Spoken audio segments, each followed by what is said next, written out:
Viewers ஒருத்தவங்க இன்றைக்கி birthday wish பண்ணுங்க அப்படின்னு கமெண்ட் பண்ணியிருந்தாங்க. ஸோ நம்ம அந்த விஷை பண்ணிடலாம். Wish you very happy birthday Ranjitha. இனிய பிறந்தநாள் வாழ்த்துக்கள் ரஞ்சிதா. இப்போ நம்ம எபிசோட்குள்ளே போகலாம். 3 Roses எபிசோட் 73.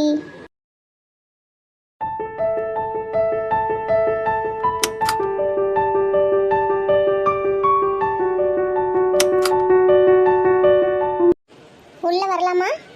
வாங்க மேடம், வாங்க. ஏதோ அர்ஜென்ட்னு சொல்லி வர சொல்லியிருந்தீங்க. வந்து உட்காருங்க, வாங்க. பரவாயில்ல, நீங்களே உட்காருங்க. பரவாயில்ல, வந்து நீங்க உட்காருங்க. நீங்க பண்றதெல்லாம் பார்க்கும்போது எனக்கு உள்ளுக்குள்ள பதறதே, என்ன தப்பு பண்ணேன்னு தெரியலையே. அப்புறம் சொல்லுங்க, உங்க மரப்பையன் எப்படி இருக்காரு? எதுவும் பேசினாரா? இல்ல, கண்டிப்பா ஏதோ ஒன்று இருக்கு. ஏதோ பேசுறது நடந்துக்கிறது எதுவுமே சரியா இல்லை. ஏதா இருந்தாலும் ஓப்பனா சொல்லுங்க. இப்பதான் உங்க அப்பாவை வீட்டுல டிராப் பண்ணிட்டு வரேன். ஓஹோ. உங்க அப்பா என்ன பார்க்க வந்தாரு. ஏன்? காவியாவை கல்யாணம் பண்ணிக்க சொல்லி அவளோட மரப்பையன் வந்து பொண்ணு கேட்டு போனானா. யாரு? வேற யாரு, உங்க கஜா தான். என்ன சொல்றீங்க? இப்ப கூட நான் ரோட்ல பார்த்தனே. என்ன சொன்னாரு? அத்தையும் அவனும் போனாங்க. எங்கடா இங்கிட்ட அப்படின்னு கேட்டேன். உங்க வீட்டுக்கு தான் போயிட்டு வரோம், கல்யாணத்தை பத்தி பேசிட்டு வரோம்னு சொன்னான். அப்படி போடு. வேற என்ன சொன்னாங்க? உனக்கு இந்த கல்யாணத்துல இஷ்டமான்னு கேட்டாங்க. இஷ்டம் தான் அப்படின்னு சொன்னேன். அவன் கேட்டது நம்ம 2 பேர் கல்யாணத்துல இஷ்டமானு கேட்கல, உனக்கும் அவனுக்கும் கல்யாணம் பண்ணிக்கிறதுல இஷ்டமானு கேட்டிருக்கான். அப்புறம் எப்ப கல்யாணம்? ராகுல், ஏன் இப்படி பேசுறீங்க? வேற எப்படி பேசணும் சொல்லுங்க, பேசுறேன். எப்பவும் போல கேஷுவலா பேசுங்க. ஏண்டி, நான் தான் அன்னைக்கே சொன்னேன்ல, அவன் போக்கு ஒன்றும் சரியா இல்லை, என் மனசுக்கு சரியா படலன்னு. நீ என்ன சொன்ன? அவன் அப்படிலாம் செய்ய மாட்டான், அப்படிலாம் நடந்துக்க மாட்டான் அப்படின்னு அவார்டு கொடுத்த. இப்ப என்ன? என்னன்னே தெரியல. இப்பெல்லாம் நான் என்ன பண்ணாலும் அது தப்பாவே ஆகுது. அப்பா என்ன சொன்னாரு? நான் சொன்னதான் உங்க அப்பா சொன்னாரு. அதுக்கு நீங்க என்ன சொன்னீங்க? நான் என்ன சொன்னேன்? முறப்பையன் தானே, பொண்ணு கேட்டா கட்டி வைங்கன்னு சொன்னேன். வேற என்ன சொல்ல முடியும்? நான் முன்னாடியே யோசிச்சிருக்கணும். கொஞ்சம் கூட அறிவு இல்லாம பண்ணி இப்ப பாரு இப்படி வந்து நிக்குது. என் தப்பு தான் எல்லாமே, நான் ஒத்துக்கிறேன். ப்ளீஸ்ங்க, நான் பண்ணது தப்பு தான். அதுக்காக அந்த மாதிரிலாம் பேசாதீங்க. எனக்கு தெரியும், கண்டிப்பா நீங்க அப்படிலாம் சொல்லியிருக்க மாட்டீங்க. நீங்க என்ன சொன்னீங்க? வேற என்ன சொல்றது? உங்க அப்பாவே அவ்வளோ ஒரு மாதிரி பயந்து போய் வந்து பேசுறாரு. என்னை மீறி எதுவும் பண்ண முடியாது மாமா, பாத்துக்கலாம் அப்படின்னு தான் சொல்லியிருக்கேன். அவன் வேற உங்க அப்பா அம்மா ஒத்துக்கலன்னா உன்னை தூக்கிட்டு போய் தாலி கட்டுவானா. அப்படி இல்லாம பேசியிருக்கான். எனக்கு அதை பத்தி தெரியலம்மா, உங்க அப்பா தான் சொன்னாரு. அவர் சொன்னோன்னே எனக்கு சிரிப்பு தான் வந்தது. என்னை மீறி எவன் உனக்கு கல்யாணம் பண்ண முடியும் அப்படின்னு. சாரிங்க, ரொம்ப சாரிங்க. சரி விடு, பார்த்துக்கலாம். உன் மேலே இதில் எந்த தப்பும் இல்லை. நீ எப்பவும் போல கேஷுவலாக தான் பேசியிருக்க. அவன் வந்து உரிமையாக பொண்ணு கேட்டிருக்கான். இதில் யாரு மேலேயும் ப்ளைம் பண்ண முடியாது. வேணும்னா நான் வேணா விட்டு கொடுத்துருவா. விளையாட்டுக்கு கூட அப்படிலாம் பேசாதீங்க. என்னால் உங்களை தவிர இன்னொருத்தர நினச்சி கூட பார்க்க முடியாது. இன்னொரு டைம் அந்த மாதிரி பேசிங்கன்னா கண்டிப்பாக எனக்கு கோவம் வந்துடும், பார்த்துக்கோங்க. இப்போ தப்பு என் மேலே இருக்கனால ஏதோ அமைதியாக போகிறேன். சரி என் தங்க பாப்பா. சரி என்ன சாப்பிட்ற சொல்லு. வேணாம், நான் வீட்டில் போயே சாப்பிட்டுக்கிறேன். ஏய், நானும் தாண்டி இன்னும் சாப்பிடல, எனக்கும் தான் பசிக்குது. சேர்ந்து சாப்பிடலாம் தான் கேட்டேன். சரி, அப்போ சாப்பிட்லாம். சரி வெயிட் பண்ணு, நான் போய் வாங்கிட்டு வந்துடுறேன். ம், ஓகே. தங்கச்சிக்காக இந்த காலேஜ் வாசல்லே 3 வருஷம் நின்னோம். இன்னும் 3 வருஷம் இவளுக்காக நிற்கணும். இந்தா. போலாமாடி? ம் போலாமாடி? ம் போகலாம். உன் கூட வரதை என் அண்ணன் பார்த்தான், அவ்வளோதான், என்னை தொலைச்சி கட்டிடுவான். அப்படியா? அப்போ உன் அண்ணனை பார்த்துட்டே போயிடுவோம். கொஞ்சம் கூட உனக்கு பயமே இல்லையாடா? எதுக்கு பயப்படணும்? இறங்குடி. என்ன பஸ் ஸ்டாப்லேயே விட்டுட்டு போற? இப்போ நீ தானே சொன்ன இப்போ உங்க அண்ணன் பார்த்துருவான் பயமா இருக்குன்னு. இப்போ என்ன வீட்லயே கொண்டு வந்து விட்டுருவா? வேணாம். சரி உங்க அண்ணா கிட்ட சொல்லிடு, இனிமே பிக்கப்பு ட்ராப்பு எல்லாம் நான் தான். சரியா? என்ன சமாளிப்போ எனக்கு தெரியாது, சொல்லிடு. வேலை வெட்டி எதுவும் இல்லையா? துமுறு தாண்டி உனக்கு. போடா, போய் வேலையை பாடுறா. அப்பதான் என்னை வச்சு நல்லா காப்பாற்ற முடியும் உன்னால. பார்க்க தான் ஹீரோயின் மாதிரி இருக்க, ஆனா பேச்ச பார்த்தீங்கன்னா பக்கா லோக்கல் மாதிரி பேசுற. நான் சந்தோஷமா இருக்கேன். நீ நிறைய சம்பாதிக்கணும்டா. சரிம்மா தாயே, நான் வேலைக்கே போறேன். உங்க அண்ணனே உன்னை பிக்கப் பண்ணி ட்ராப் பண்ணிட்டோம். ஓகேயா? ஓகே. நான் கிளம்பவா? கிளம்பு. தர்ஷினி. வரேங்க. என்ன? ஏய் லேட் ஆகுமா? எனக்கு தூக்கமா வருதுமா. ஆமாங்க, பாத்திரம் மட்டும் விளக்கணும். சரி என்ன நீ இந்த ட்ரெஸ் போட்டிருக்க? அம்மா ஒன்றும் சொல்லலை? அத்தை தான் போட்டுக்க சொன்னாங்க. எப்பயுமே போட்டுக்கன்னு சொல்லிட்டாங்களா? அப்படி சொல்லலை, உனக்கு கம்ஃபர்டபுளாக எந்த ட்ரெஸ் இருக்கோ அதை போட்டுக்கன்னாங்க. வெளியில் போகிற மாதிரி இருந்தால் சுடிதார் சாரி அது மாதிரி போட்டுக்கோ அப்படின்னாங்க. பாரா எங்கம்மாவா நைட்டி போடக்கூடாது பேண்ட் சட்டையெல்லாம் போடக்கூடாதுன்னு சொல்லிகிட்டு இருக்கோம். அதை நீங்கள் உங்கள் அம்மா போய் தான் கேட்கணும்.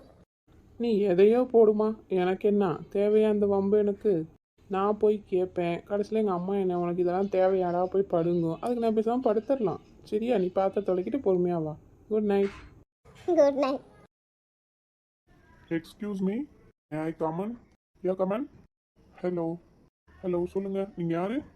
நீங்கள் பொம்மியோட அண்ணா தானே? ஆமாம். உங்ககிட்ட கொஞ்சம் பேசணும். ஓகே சார், உட்காருங்க. இல்லை பரவாயில்ல, சொல்லுங்கள், என்ன பேசணும்? என் பேர் ராம். எனக்கு அப்பா அம்மா யாரும் கிடையாது. நான் சின்ன வயசாக இருக்கும் போதே இறந்துட்டாங்க. 7th ஸ்டாண்டர்ட் படிக்கும்போது. எனக்கு ஒரு தங்கச்சி இருக்கா, பேர் சாரு. ஓகே.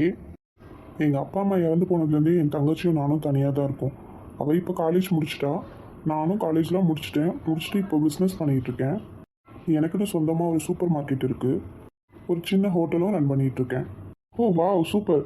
அப்பா அம்மா இல்லாமல் இவ்வளோ தூரம் நீங்கள் கஷ்டப்பட்டு வந்திருக்கீங்கன்னா பெரிய விஷயம் தான். நான் ஏதாவது ஹெல்ப் பண்ணுமா? இல்லை அதெல்லாம் எதுவும் இல்லை. எனக்கு பொம்மையை ரொம்ப பிடிக்கும். அவளை நான் ரொம்ப ரொம்ப லவ் பண்ணுறேன்.